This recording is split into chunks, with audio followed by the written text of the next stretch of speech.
kalusugan, hindi lang tungkulin ng iilan. Tungkulin din ito ng bayan. Kaya ating simulan ang usapang pangkalusugan. Health Republic, kalusugang responsibilidad ng bayan.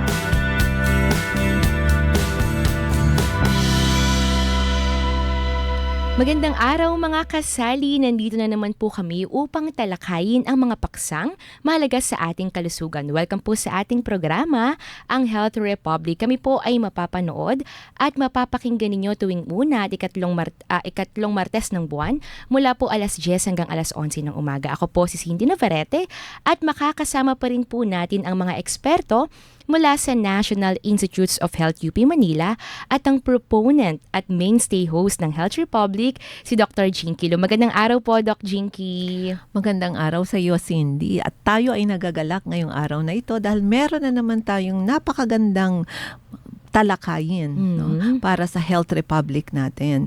Dahil dito, sa Health Republic, pinag-uusapan natin mga polisiya at programang nauukol sa kalusugan ng taong bayan.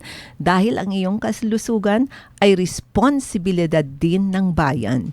Ayan. Tayo po ay napapakinggan sa DZUP 1602 kHz sa inyong mga radyo at napapanood sa live streaming ng ating Facebook at YouTube Live. Kaya naman makisali na sa ating usapan by sending your comments and question. Ang programa pong ito ay hatid sa inyo ng Departamento ng Broadcasting, DZUP 1602.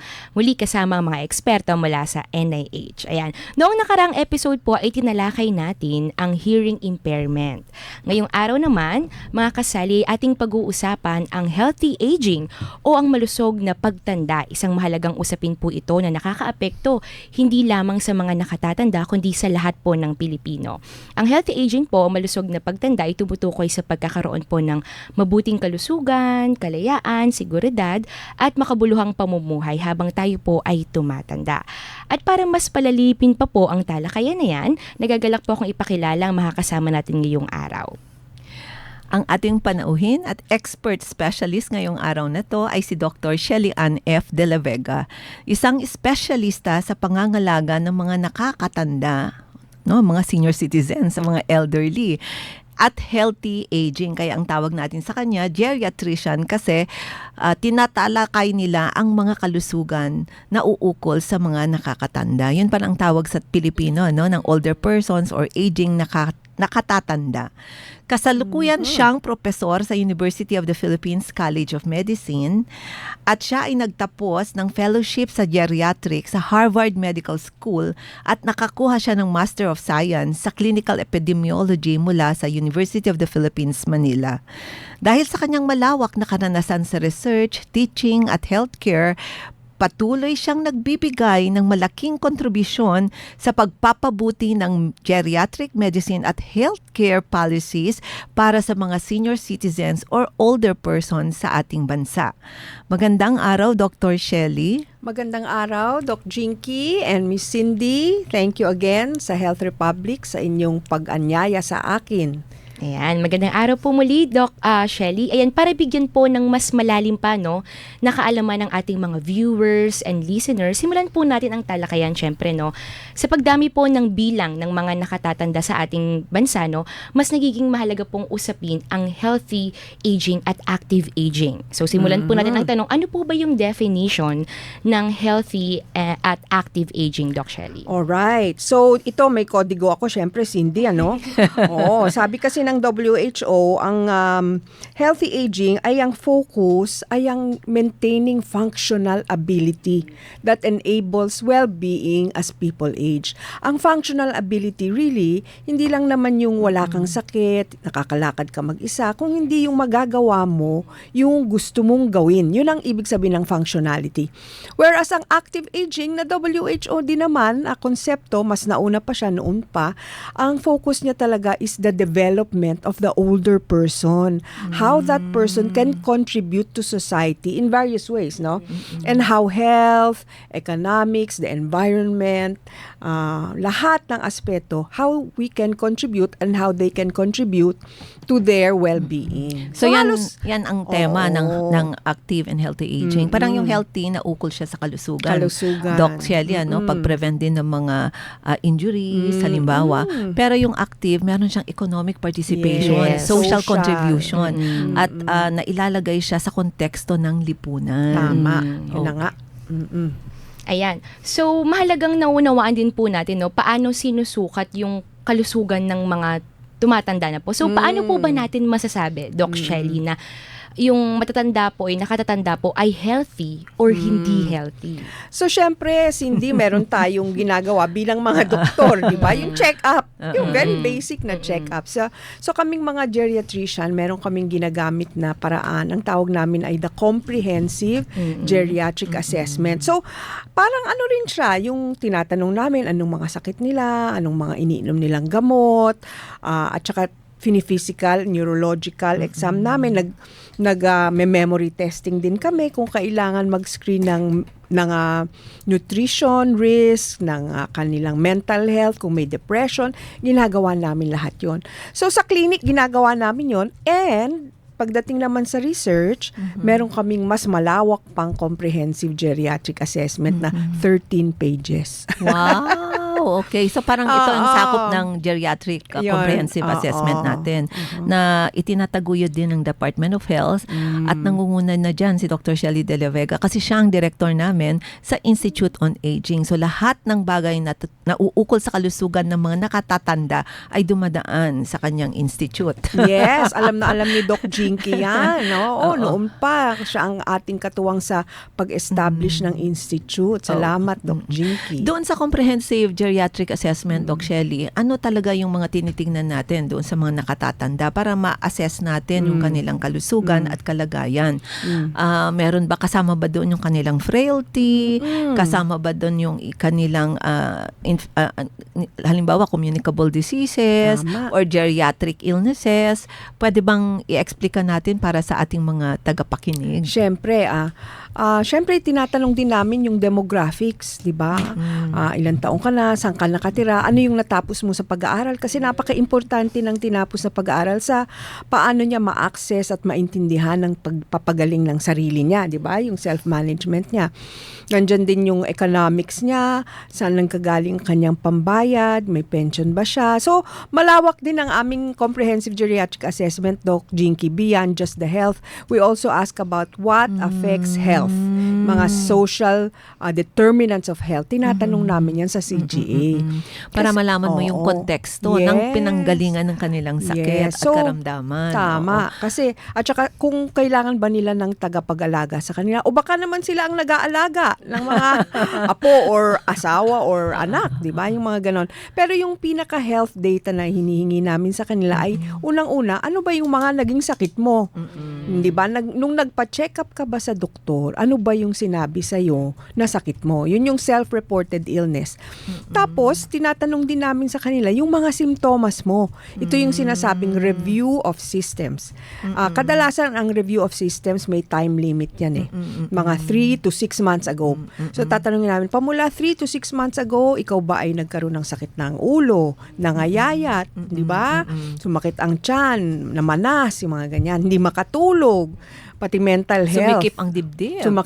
Sumakip ba ang dibdib mo or malungkot ka ba lagi or ninenervous ka palagi. Tapos, syempre, yung ating ini-interview pa sa kanila, kasama din doon dahil merong specialista may mga geriatricians kami na tinitingnan nila yung physical exam, di ba? Kumpleto yon. Tapos yung aming mga allied professionals na either nasa clinic namin or kasama namin sa research, ginagawa nila ng balance testing, di ba? Gait speed, muscle strength, nutrition assessment, quality of life assessment, memory assessment. So madami, depende talaga kung ano yung nakita namin na mukhang kailangan mo pa ng mas maigting pa na testing. Mas detailed pa. Mas detalyado Oo, pa. So Tas parang syempre, pre-screening yun. Yes. Oo, Tapos may pagkatapos mga- nun, magkakaroon ka na ng more detailed and diagnostic Tapos tests. mag-aano pa kami, mag-order pa kami ng mga blood test kung kailangan, di ba? Pag matinding memory problem, baka magpa-CT scan or MRI pa kami ng brain. So, depende rin yon sa makikita namin. Yung mga pagkalimot. Sa inyong karanasan bilang geriatrician, Doc Shelly, at sa inyong pananaliksik, ano ang kadalasang sakit ng mga nakatatanda sa Pilipinas? Yan. Yan, oo. Siyempre, pagdating sa non-communicable disease, nandyan ang hypertension, di ba? Diabetes, mga lung problems na pinanggalingan ng paninigarilyo, yung COPD. Tumataas na rin ang cancer, Cindy and Doc Jinky. Pero dun sa mga top 10 natin na mga sakit, nakahalo pa rin dyan ang communicable disease, lalong-lalo na ang pneumonia and tuberculosis. Oo. Pero kaming mga geriatrician kasi, na-train kami para hanapin yung tinatawag na geriatric syndrome. Ano yun? Yung geriatric syndrome kasi, hindi siya basta-basta na NCD, no? Ito ay complex diagnosis na kung saan ay, I'm sure, very familiar sa inyo. Number 1, yung dementia. Syndrome yan. Kasi pag makakalimutin ng isang pasyente namin, hindi lang naman isang dahilan ng makakalimutin niya. So it's a syndrome. Ganon din yung polypharmacy, yung more than 4 or 5 drugs ang iniinom, di ba? Nandyan din yung urinary incontinence, yung hindi mapigilan ng pag-iihi, di ba? Pero ang number 1 na nakita namin na geriatric syndrome sa aming mga pananaliksik ay risk of falling. Wow. Oo, madali palang madapa ang ating mga senior Marami nga citizen. akong kilalang mga pamilya na kung saan yung nanay, tatay, lolo at lola ay talagang natuluyan dahil sa Yan kanyang na nga. pag-fall sa banyo kasi masyadong madulas o pag-akyat sa hagdanan. Kaya pala dapat ang ginagawa dyan ay inaakma ang mga bagay-bagay sa ating bahay ayon sa kapasidad ng ating mga nakatatanda. Oo. So isa sa, after yung fear of falling, isa sa mga pinakamataas din na nakita namin na problema ay yung malabo ang mata. Oo. Kasi At the hindi age of 40, di ba? Nag-i-start na yun, Dr. lalo na tayong nandito sa UP, ang daming malalabo ang mga mata. Ako, naka-contact lens lang ako ngayon. Oo, yan. Paano mo malaman daw na 40 na yung tao, no? Hindi siya nagkakaroon ng eyeglasses prior. Tapos biglang meron na siyang reading glass. Yeah, Okay. presbyopia. So yung tatlong dahilan ng pagkalabo ng bata base sa aming kaalaman ay syempre yung presbyopia, yun yung nagdodoble vista na dahil na sa edad. Pero meron din tayong mga may katarata. 'Di ba? At saka yung tinatawag na macular degeneration. Medyo may lahi talaga 'yan na pagka tumatanda may mga lahi na Mas malala nagkakaroon- ito, di ba? Mas malala. Itong macular degeneration kumpara sa presbyopia Yes, at saka yes. sa katarata. At yung may mga diabetes, lalo na kung komplikado masyado ang diabetes na nagkakaroon sila ng retinopathy. So yan yung mga talagang nakikita namin na Pero Doc Shelley, ang dementia or Alzheimer's disease ay laganap ba sa ating mga Pinoy na nakatatanda? Okay. Base sa aming pag-aaral nga, ang daming akala nila meron na silang dementia. Oo, kasi 51% ang nagsasabi na ko may memory problem ako. Pero nung yun ang sabi nila, nire-report nila kasi nagre-review of systems kami, di ba? Pero nung chinek up na sila ng doktor at nag-memory test na, 9% lang. Oo, dun sa ating Fit for Frail at saka sa UPY studies natin. Pero yung isang specialista natin na kasama na neurologist, si Dr. Jackie Dominguez sa Marikina, ginawan din niya ng malawak na pag-aaral, mga 10 to 11% lang. doon. So, hindi Pero nagkakalayo. minor 9 to stage, 11. early stages pa lang yan ng dementia. Of various stages. Of various Oo. stages. Ngayon, dun sa 9% na may dementia, mga 3% doon ng Alzheimer's. Oo. So, meron yun, talaga. yun pala, meron talaga Meron naman. nung sa dementia at saka Alzheimer's disease. At how about infectious diseases, Doc Shelley? Meron ba tayong, di ba nabanggit nyo, tuberculosis? Di ba? Meron pa rin Para sa ating mga Oo, nakatatanda. meron pa rin, nasa top 10 pa rin siya ng reportable din kasing disease yun, di ba? Lalo na syempre, nung mga panahon na nagka-COVID, tumaas din yung mga pneumonia, di ba? Hanggang ngayon may pneumonia pa rin. Kasi, nandito pa tayo sa dual burden of disease kung tawagin. Kasi developing country pa lang tayo, Doc Jinky. Yung mga very developed countries, no? Sa Europe, sa Amerika, Japan, wala na yung mga infectious disease sa top 10 nila. Puro NCDs na, cancer, yan ang tumataas. Pero gaya tayo, mga developing countries pa, laging merong Kasi may communicable and infectious diseases kasi nga yung health systems natin ay hindi pa ganun Isa pa yan. kalakas, no? Tama ka dyan. Tapos yung hygiene and sanitation, kung saan kumakalat yung mga mikrobyo, mga virus, bacteria, ay hindi pa ganun kaganda sa ating bansa. Although marami na ring programa ang ating Department of Health at tumutulong na rin ang National Institutes of Health sa mga gawain na ito, mga programa at paghubog din ng mga polisiya para maisulong ang sanitation, 'di ba? Hygiene, tapos Pati TB ano, 'di ba? Screening. dapat eliminated na yung TB na yan, no? Sobrang tagal na. Lahat. Oo. Lahat. Oo. Sa Pilipinas po, gusto rin po namin malaman, ano po ba yung kadalasang sanhi ng mortality? Pwede po ba kayo magbanggit? Mortality. De syempre, ang top cause of mortality pa rin, mga NCDs pa rin. 'Di ba? Yung sakit sa puso. Heart disease. Oo, heart disease. Kasi habang stroke, tumatanda, at 'di ba, cancer. parang lalong nagkakaroon ng problema sa circulation, Yes, sa oo. cardiovascular system nila, Tama. at sa sobrang kain ng mga matataba, mga unhealthy foods.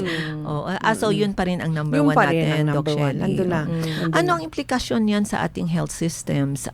Sinasabi nyo nga may dual burden of disease. Nandyan yung infectious or communicable, tapos nandyan pa yung mga degenerative geriatric illnesses. Oo. Yung ibig sabihin ng degenerative, habang tumatanda, talagang lumalabas yan. And then, syempre, tinitignan natin, ano ba yung mga contributing factors dyan sa top mortality natin and morbidity. Ang number one pa rin talaga dyan ay lifestyle. Diba? Lifestyle and metabolic problems.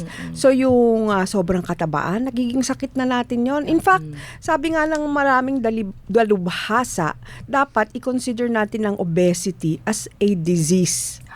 Diba? Hindi lang siya parang nutritional state lang. No. Sabi nila, sakit yan. So, parang dapat binibilang natin yan, parang nagbibilang tayo ng high blood.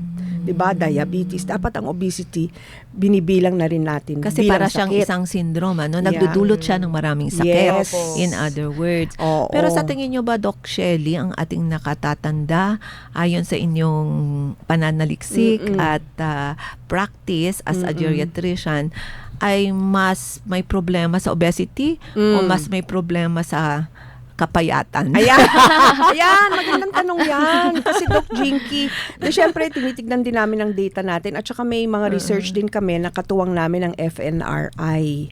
No, Philippine Food and Nutrition Research Institute. Yes, FNRI, no. So, madami naman ang normal weight sa mga senior citizen. Pero depende sa edad. Kasi meron tayong young, old, mga, di ba, 60 to 69, middle old, 70 to 79, at saka yung oldest old, yung 80 and above. Habang tumatanda ang Pilipino, no, yung oldest old, mas dumadami yung medyo payat. Oo, underweight. Underweight. Kasi nandyan na yung mga sakit na tinatawag natin na sarcopenia. Walang gana kumain dahil walang ipin. At saka may mga sakit talaga sila. Kaya hindi na rin sila ganun kataba. Ang medyo tumataba na tayo.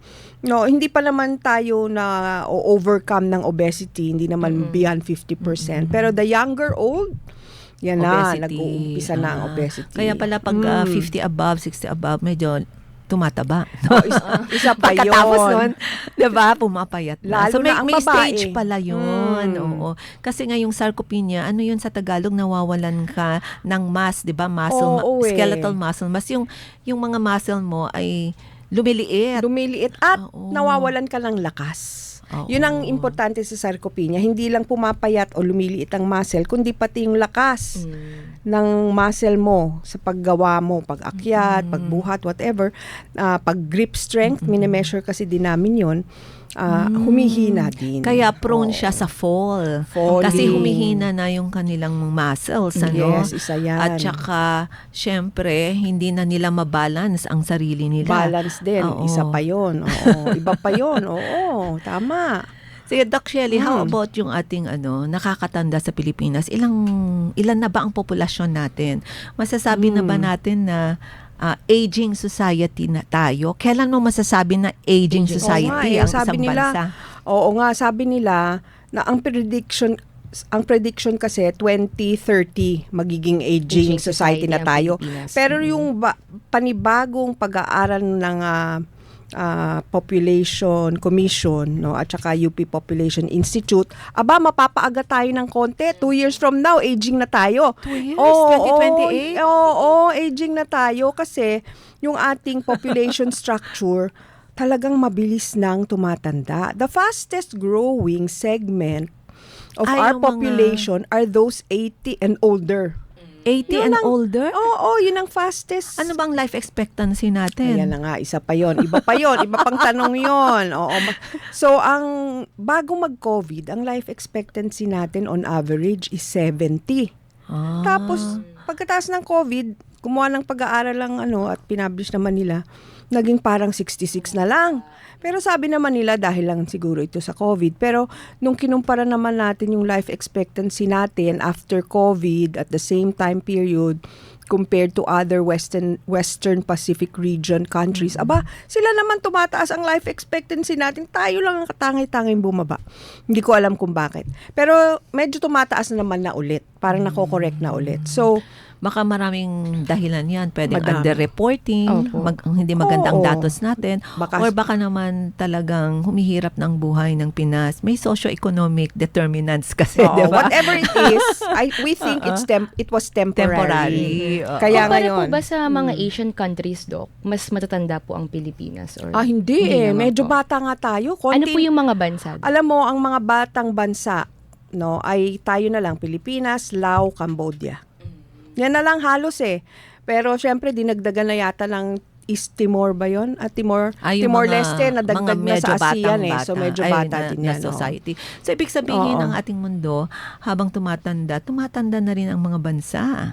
Yun Yan. yung projection, lalo na siguro yung America, Europe, yung mga first world countries, high-income economies, ay talagang aging society na sila. Tapos tayong low and middle economies, sumasabay na rin. Oo, ito Pati yun. India ba? Ito, ang India, madami ng matatanda. Itong sasabihin ko sa inyo, itong tinuturo namin sa aming mga estudyante sa College of Medicine. Pag low middle income country, the number one determinant of life expectancy is maternal and child mortality.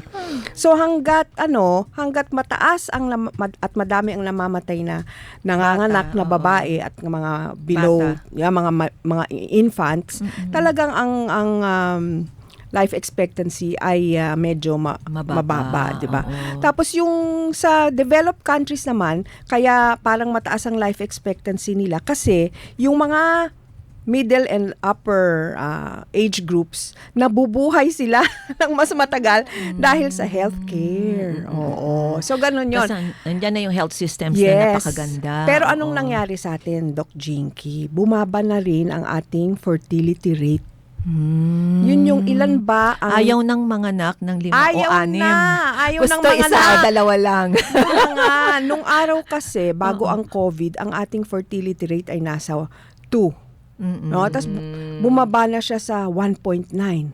Tapos recently, 1.7 na lang. Ibig sabihin, Wow. what does that mean?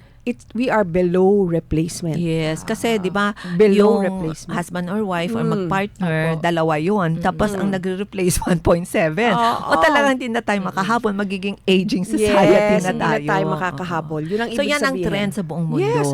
Alam mo sa ibang countries, ang fertility rate nila below 1. Wow. Oh my gosh. So hindi na sila ma-replace. Hindi na talaga. Hindi South pa ng isang Korea. buong tao, no? Yung nanay hindi ma-replace holistically. South Kasi Korea. 0.7, 0.6, South Korea, South Japan, Korea. Mhm. at some European countries. Yes. Oh. Pero nangunguna ngayon ang South Korea. pagdating Malaki dyan. ang implikasyon yan, Doc Shelley, sa no? Sa economic participation and labor participation rate. Kaya siguro meron na tayong AI.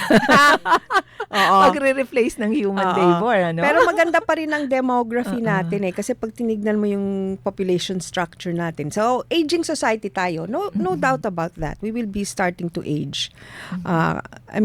By definition, no. Pero as we start to age 2 years from now or kahit sa 2030, ang dami pa ring bata, young adults.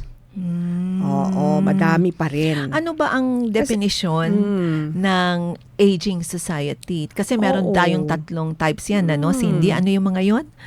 Meron tayong aging society, Age Tapos, society and super aged aged society, at saka Super super aged society. Oo. Yan. Yung mga super aged society, more than 30% na halos sa kanila ay senior citizen na. So, tayo, nag-uumpisa pa lang. So, aging pa lang tayo. Parang 7 to 14% pag Pataas. aging. So, yung depende yun sa porsyento ng mga nakatatanda sa ating lipunan. So, nasa aging pa rin tayo. Hindi pa tayo Aging. super Hindi aged. pa tayo aged. Hindi pa tayo aged. Aging pa lang tayo, mga 10 to 11%. Tapos yung mga iba, gaya ng Indonesia, Singapore, Aged na sila. aged na sila. Biruin mo, pati Vietnam. Sa Japan din po ata, Pati- parang mahigit 28%. So, super ang edad, aged. 65 pataas na po. Oo, 30% na halos, kaya super aged na sila. Yes. Oo. So, ganun pala ang trend sa ating mundo Oh, ngayon, no, yes. na nagiging aging society na tayo. At ang pinakamaraming tatanda ay nasa Asia Pacific region. Nandito sa rehiyon natin ang magkakaroon ng pinakamaraming Kasi matatanda. sinasabi nyo, dahil mataas pa ang maternal and child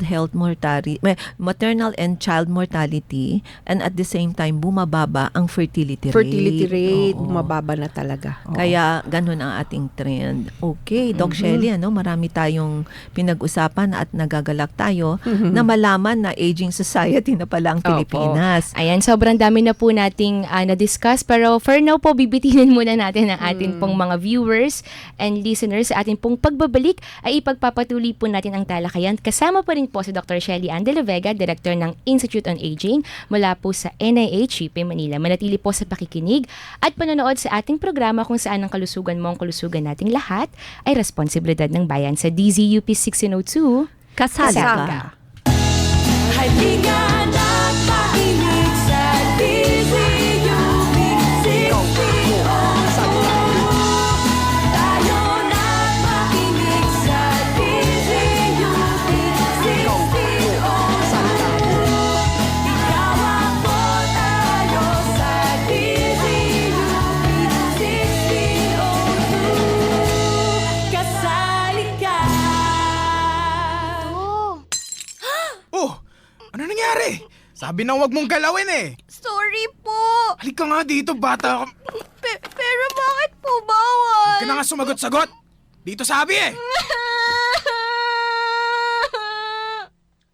Hindi kasalanan ng bata ang hindi niya kayang maintindihan.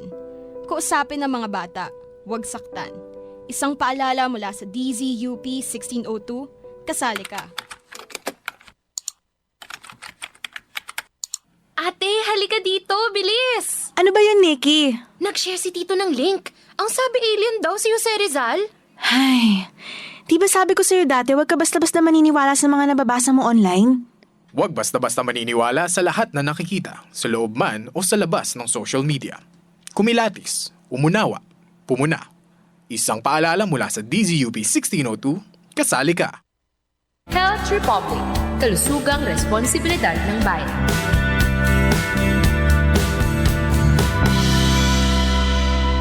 Ayan, nagbabalik po muli ang Health Republic kung saan ang kalusugan mo, ang kalusugan nating lahat ay responsibilidad ng bayan. Kasama pa rin po natin sa talakayan si Dr. Shelly de la Vega, ang Director po ng Institute on Aging, NIH UP Manila. Bati ka po muli sa atin pong mga viewers and listeners, Doc. Magandang hapon po ulit sa lahat, mga seniors, tumatanda, nakatatanda, at mga bata, syempre. Ayan. So para po ipagpatuloy ang ating talakayan, palalimin pa po natin ang diskusyon, no? Ngayon, Doc, ano naman po yung mga sakit o kalagayan ang nagdudulot po ng long-term care? Meron po ba tayong programa dito sa Pilipinas? Sige. So, sa konsepto kasi ng healthy aging, ang tao kasi intrinsic capacity niya, yung kapasidad niya para bumaba ang kanyang functionality ay natural na bumababa habang tumatanda. 'Di ba? Natural 'yan. Yan yung intrinsic capacity. Pero kung meron kang supportive environment, yung paghina ng iyong functionality ay maaring mabawasan o mapabagal. So very important sa atin yung health system natin. So habang tumatanda tayo, ang ating, at malakas pa tayo, kagaya natin, Cindy, bata pa tayo, di ba? Ang emphasis natin dyan ay talagang disease prevention, early screening, lifestyle, ganyan-ganyan. Pero pag medyo middle age to very old na, nag-uumpisa na dyan ang kailanganin natin ng mag-aalaga sa atin. So, iyan ang long-term care. Sapagkat may mga senior citizen na tayo, gawa ng maraming sakit, no, ay nangangailangan na ng caregiver. Either home care support or institutional support. So, yon. Yun ang long-term care. Talagang kung saan ka man, matagalang pag-aalaga, pag-aaruga sa'yo, whether at home or an institution, yan ang long-term care. Dahil may karamdaman siya. Dahil, or may functional incapacity yung nakatatanda. Yes. So parang nandyan na yung mga home for the aged. Oo, nandyan na rin yung mga health facilities, private run. Tapos meron din tayong community-based. Yes. Meron yes, na ba tayong yes. ganyan, Doc Shelly, sa mga local government units natin kung saan may mga centers para sa nakatatanda at may temporary caregiving na binibigay? May mga nag-uumpisa na ng mga daycare center. Di ba? Kasi sa batas naman natin, nakalagay naman talaga dyan na dapat may mga daycare center. Hindi lang para sa bata, no? Oo, nasa Kundi batas. sa nakatatanda rin. Nasa batas Oo. yan. Hindi lang siya well implemented sa lahat ng lugar. Pero alam ko, ang DOH, may mga pilot programs na sila. Ganon din ang Commission on Senior Citizens. Meron na silang mga daycare. Ganon din ang DSWD, ganyan, ano. At saka yung mga LGU. Diba? Kunyari, nagpatayo ang Quezon City Tulad ng ng Pasig daycare. din, diba? Very active yan. Manila, ganyan. Pati sa mga probinsya, Samar, Leyte, may mga ganun na. Tapos yung mga long-term care naman, madaming mga, ang pinaka-common na alam natin, yung home for the aged na hawak ng DSWD, di ba? For abandoned and indigent older people, usually yon, no? Tapos meron na ring mga nagpapatayo ng mga private. Yes. Oo. Yung iba ay for profit, yung iba not for profit, 'di ba? May mga ganon.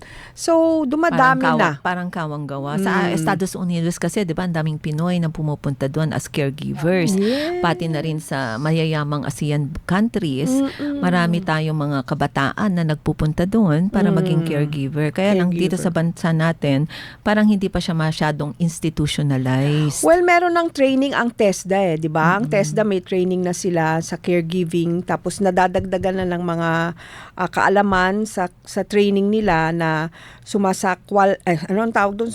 Kasama na ang care for older people. Yan. So, dinadagdagan na ang Pero training. maganda siguro doon, family member din, di ba? Ang nagbibigay. Kasi kung kukuha ka pa ng caregiver, medyo mahal, may may gastos, di ba, Doc Shelly? Kadalasan. At meron ba tayong training sa family members na mag-aalaga sa ating mga nakatatanda in relation sa health, disease, Oo. at sa safety? Madami naman tayong mga modules na nagawa na. Di ba sa Institute on Aging, meron tayong, tinulungan tayo ng WHO para gumawa ng dementia, community-based, Wow. di ba? Parang module na libre naman yan, manual na yan, online available, tapos nagkaroon din tayo ng mga YouTube dissemination tungkol sa paano ba alagaan ng isang senior citizen sa komunidad, di ba? Oo. So meron tayong mga training na ganyan. Ganon din, tinulungan din natin ng DOH para gumawa ng training of trainers or facilitators manual for care of older persons in primary care settings. So meron ng mga training talaga at niro-roll out naman talaga yan. Tapos yung mga kunyari, Philippine College of Geriatric Medicine, mga geriatric Professional nurses, organizations. professional organizations, lagi naman kaming may training programs. No? Madaming sumasali Para sa community. dyan. Sa community. Or At kahit health professionals. Yes. At saka yung mga kahit yung iba, nag-aalaga ng sarili nilang matanda, gusto nilang maalaman. Opo. So, masabi din sila dyan. So, madami ng ganon, pati yung mga Alzheimer's Disease Association of the Philippines, meron silang libreng mga seminar, tsaka online webinars. Ito po, Doc Shelly, curious lang po ako. Ayon po sa inyo pong expertise, no, ano po ba sa tingin niyo yung angkop po na long-term care sa bansa po natin? Oo. So ito, no, mas gusto pa rin natin ang maganda ang home and Yes. community-based care, hindi facility-based care. Kasi alam mo, tayo medyo bata-bata pa na papag-aralan natin ang mga experience sa Europe. Kasi sa Europe, nagkaroon ng panahon dyan na ang lalaki ng mga pinapatayo nilang mga building, parang mga nursing home. Ngayon, nagsasara na yan dahil napakamahal. Hindi siya masustain. At na-realize din nila that we really have to care for our own, in our own homes. And the community has to pitch in to keep that older person in community, yung tinatawag na aging in place, 'di ba? So we have to create an environment that is conducive for a person to age where he belongs, and usually that is in their homes. Ngayon, may mga pagkakataon naman nag-aaway na yung mga mag-asawa kasi talagang masyadong sobra na yung, let's say, dementia nung isang matanda, no? Pinag-aawayan na nila. Kuminsan talaga, kailangan lang dalhin sa nursing home. Oo. So, hindi ko naman Parehong busy. Busy, yung busy, pamilya. or hindi Pero kung kaya meron, talaga. usually sa kanayunan Kanayunan, naman, merong mga available na relatives na mag-aalaga. Yes. At saka, syempre, iba na rin, ang Pilipino kasi closely knit, family-based, kaya iba pa rin ang aruga Totoo ng po. family Tama member yan. or isang relative. Yeah. At yun ang nasasabi nga ni Dr. Shelly na mas naaakma yung family-based, community-based, long-term care kumpara Oo. sa At facility-based. saka napakamahal ng facility-based, di ba, Doc Jinky, naggumawa tayo ng economic $1,000. analysis. Oh my gosh! 50,000 pesos a month. Oo. Sa ngayon, hindi ma-afford dahil out of pocket. Pero kung nagkaroon tayo ng programa, ang ating PhilHealth. pamahalaan na Oo. may konting contribution siguro sa PhilHealth or whatever, no? Contribution for government. Para hindi naman lahat galing sa bulsa ng pamilya, mas makakatulong yon. Ang isa pa nating panukala sa financing for long-term care, Cindy, is yung ating long-term care pension. Medyo mahirap pag-usapan. Anong ibig pero sabihin ng pension na yun? talagang maghuhulog ka, Doc Jinky, parang SSS mo, GSIS. Parang insurance. PhilHealth. Insurance. Long-term care insurance. Tapos ano ang sakop Oo. nun? Eh di, pagka hindi ka na talaga nakakapagtrabaho, tapos yung care mo, hindi naman sa ospital. 'Di ba? Hindi sa ospital, hindi acute care. Nagkataon lang na na-stroke ka. Sa pagdating mo sa bahay, kailangan mo nang magre-rehab sa'yo, dadalaw na doktor, So nurse. kasama yun. Doon sa Oo, package na yun. oo. At ano naman pero pwede bang wala ng contribution? At mayroon na tayong PhilHealth package? Nako, baka hindi rin ma-afford ng PhilHealth lang. Oo. Oo. Kasi sa ibang bansa, inaral na nila yan. No? Ang Japan, matagal na nilang ginagawa yan. Nagbibigay talaga meron sila talagang contribution. out-of-pocket Oo. contribution. Pero it's voluntary. Pero may sharing din ang Voluntary. pamahalaan kung kaya. Kung kaya, pero voluntary talaga siya. Oo. At itong long-term care na ito, meron ba tayong established na system sa mga hospitals natin? Halimbawa sa tertiary, hospital, secondary, pero sa tingin ko sa primary healthcare, community-based yun, di ba? Yung Pero hindi long-term siya care? long-term care. Kasi sa tingin ko, parang daycare centers Oo, lang ang eh. binibigay. Oo. Pero sa ating mga hospitals, lalong wala siguro, more lang siguro on geriatric wards. Yun ang malungkot dyan kasi may mga alam naman natin na dahil hindi maganda ang sistema ng home care, yung ibang mga may kayang matatanda ay nagiging nursing home yung ospital. Napakamahal nun. Oo. So may mga kaya, Oo. pero hindi sila dapat sa ospital. Pero Ba't mo naman gustong tumira sa ospital, di ba? Oo, magiging Oo. at risk to infections. Isa pa yan, yeah. 'Di ba? Yes. Mahirap 'yun. Mahirap Doon ka yun. na lang sa hotel, magdala ka na lang ng nurse o health professional or sa isang bahay. Oo. So napakahirap pala no ang Mahirap. hinaharap ng mga nakatatanda kasi meron kang physical health problems, meron ka ring mga mental or psychological issues, and then may mga safety concerns, no? Oo. Doc Shelly, pwede bang ilarawan natin kung ano itong mga, di ba sabi, ang tawag mo nga dyan ay syndrome. No? Syndrome. Oo, itong syndrome of Frailty. health issues ng mga nakatatanda natin. Yan. Ang maganda dito sa ating pag-aaral ay tinignan natin yung frailty. Tema kasi natin ngayon, ang pananaw natin ay multimorbidity. Di ba? Yung term na comorbidity, yung madaming sakit na nag-ipon-ipon na, di ba, habang tumatagal. May high blood ka na, may diabetes ka na, nagdialysis ka pa. Yun ang pananaw natin, yung multimorbidity. Totoo naman, pag ang tao ay tumatanda, nadadagdagan talaga ang kanyang dami ng sakit. Oh my. Ang mga 90 years old and above, yan ang pinakamaraming naipon na sakit. Sakit ang naipon. Pero meron tayong konsepto na frailty.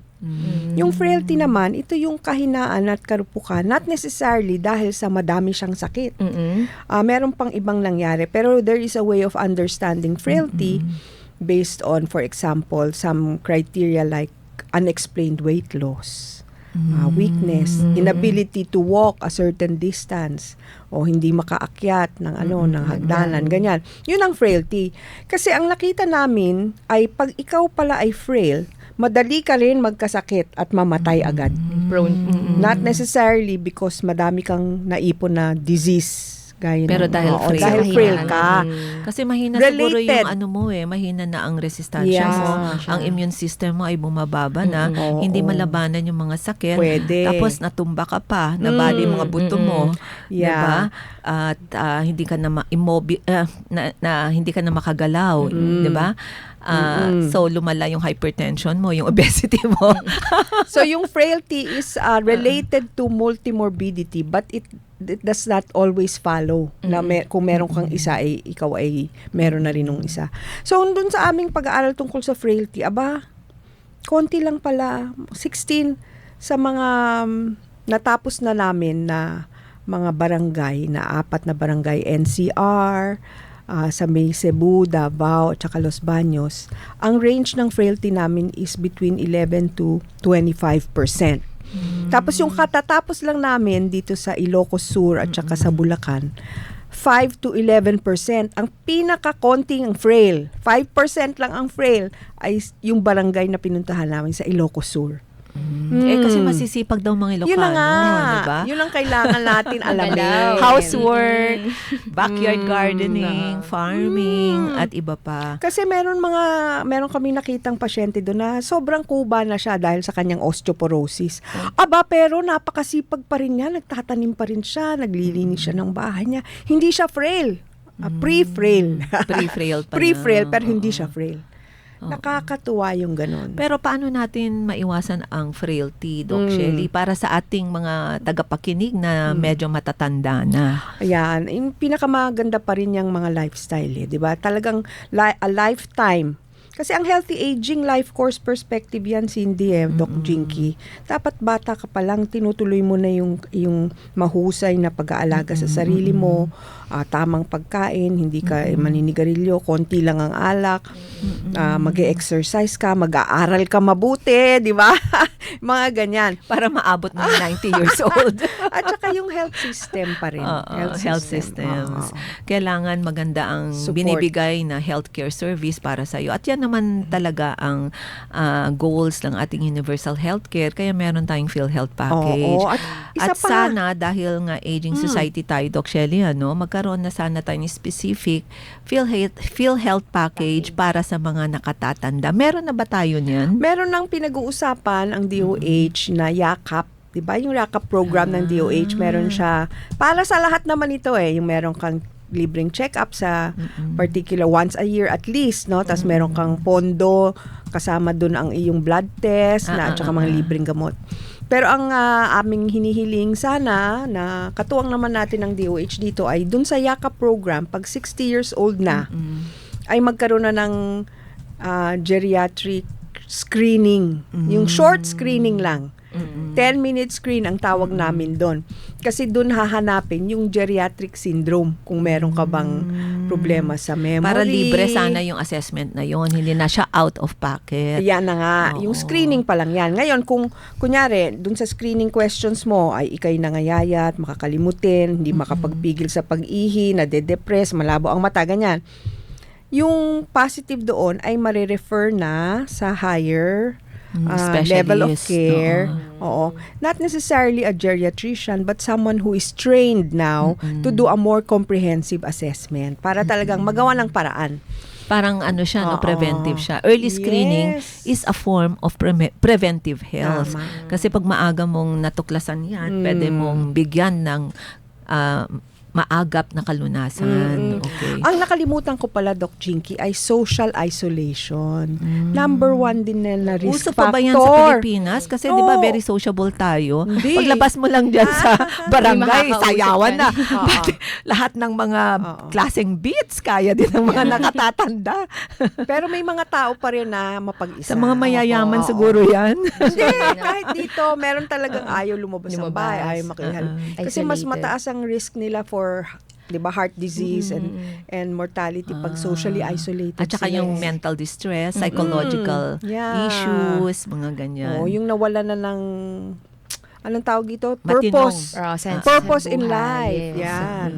Parang nagkaroon siya ng depression at yung Opo. depression na yun, pag masyadong malalim, dahil nga nawalan ka na ng purpose, ba't ka siya nawalan ng purpose? Wala na bang nagmamahal?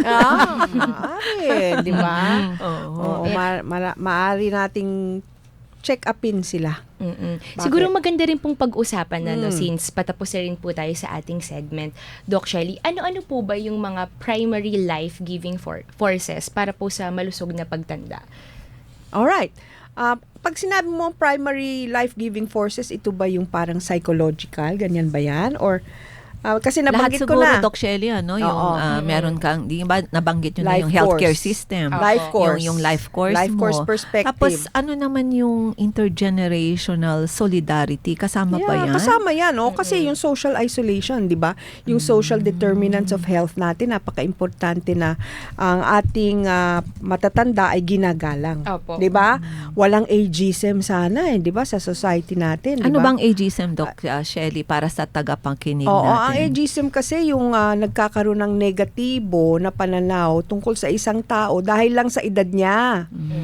'Di ba? Pwede naman Parang sexism, parang ganon, na oo. ibang gender mo, medyo bias as prejudice yung tao. Prejudice. Pero pag ageism, dahil matanda, hindi siya makatrabaho.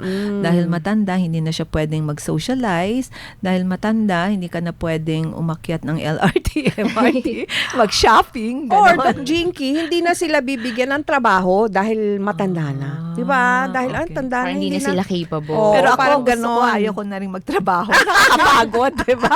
After retirement, can I enjoy my Oo, life? Pero madami pa rin sa atin ang gusto pa rin magtrabaho. Although di ba? not for, Kumita. probably, not really for income, but siguro yung Yes. civic participation. Para, and livelihood, no? Endeavors, di ba? Oo. Marami pa rin gustong kumita. Kasi alam mo na, wala kang Money pa pera rin. pang gastos Financial eh. independence is Oo. also key to happiness. Yes. Oo, hindi mahirap na yung nagdedepende ka lang sa Tama. iyong pamilya. Although, madami naman tayong binavalue na non-paid contribution ng senior citizen. Yes. Parang housework, Oo. yung mga Oo. housewives, non-paid Pag-alaga. yun eh. Pag-alaga sa apo. Pero ang laki ng contribution sa lipunan natin. Yan na nga, di ba? Oo. Oo, alam natin yan. Ako, Cindy, marami tayong napag-usapan. Maraming salamat, Doc Shelly. Ayon sa kanyang expertise, sa kanyang pananaliksik, ay naintindihan natin kung ano ang healthy and active aging. Tapos doon nga, ang laganap na framework natin ngayon, yung sinasabi ni Doc Shelly, yung life course. Pag-aalaga ng nakakatanda at inuumpisahan yan pagkapanganak mo pa lamang. Kaya it's a life course process. Tapos yung sinasabi niya, strengthening of healthcare systems natin, na dapat may mga programa at polisiyang nakakatugon sa mga pangangailangang pangkalusugan ng ating mga older persons. At syempre, ang mga polisiya at programa na ito ay evidence-based. Kaya yan ang ginagawa ng Institute on Aging at the National Institutes of Health. Oo nga, may announcement lang ako. Kakalabas lang nung aming periodic health exam on screening for mental health Wow. problems for asymptomatic young people. up to older adults, no? Mental health, kasama ng screening for dementia, nandyan na rin ang addiction. Pinondohan niya ng DOH sa pamamagitan ng Institute of Clinical Epidemiology. Wow. Kalalabas lang niya, oo. Oo. So, yan siguro ang susunod nating topic dito sa Health Republic. Pero ano ba ang definition natin ng older persons bago tayo magwakas? Ito. 60 years old, 55 years Ayan. old, 50 years old? Alam mo, pag tinignan mo yung WHO 2015 na document, an older person is anyone who has exceeded the average life expectancy in that country. Okay? Kaya, bawat country, iba-iba ang older person nila. Sa atin, senior citizen, 60 years old, di ba? Pero dahil ang life expectancy natin ay 70, hindi ka pa older person. Kapag ka 60 years kung old. 60, oo. So, iba-iba palang definition yan. Yes. Senior Depende citizen, sa older life expectancy. persons, aging. Depende sa life expectancy ng country mo. So, hindi pa tayo, Hindi pa. hindi pa tayo hindi pa tayo older persons or senior persons. citizens, possible, no? Pero Pag hindi. 60 and above. And 55 nang uumpisa ka na. Ayan. Maraming salamat po muli, Doc Shelly, sa talakayan po natin ngayong araw. At maraming salamat din po sa mga nakinig at naglaan ng kanila pong oras sa ating talakayan. Samahan niyo po muli kami ni Doc Jinky sa susunod po na episode. Ayan. Sa ngalan po ng ating kasamahan sa programang ito, mula po sa production team, JJ Malate, Almira Mendoza, streaming and online team, Chance and Jean Nej, technical team, Kuya Mark Ramon Raymond, sa ating pong program director, Miss Cheryl Martinez, at sa ating pong station manager na si Assistant Professor Ivy Claudio. Maraming salamat po. Ako po si Cindy Navarrete at sa DZUP 1602. Kasali ka.